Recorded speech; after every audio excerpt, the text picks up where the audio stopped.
ತರಳನು ಕರೆಯೇ ಸ್ತಂಭವು ಬಿರಿಯೇ ತುಂಬು ಉಗ್ರವ ತೋರಿದನು. ತರಳನು ಕರೆಯೇ ಸ್ತಂಭವು ಬಿರಿಯೇ ತುಂಬು ಉಗ್ರವ ತೋರಿದನು. ಕರುಳನು ಬಗೆದು ಕೊರಳೊಳು ಇಟ್ಟು ತರಳನ ಸಲಹಿದ ಶ್ರೀ ನರಸಿಂಹನೇ ಸಿಂಹರೂಪನಾದ ಶ್ರೀಹರೇ.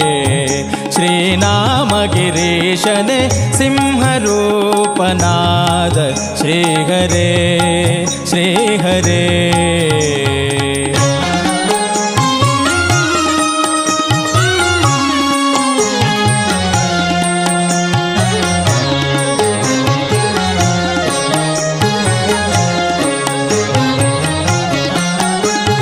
ಭಕ್ತರೆಲ್ಲ ಕೂಡಿ ಬಹುದು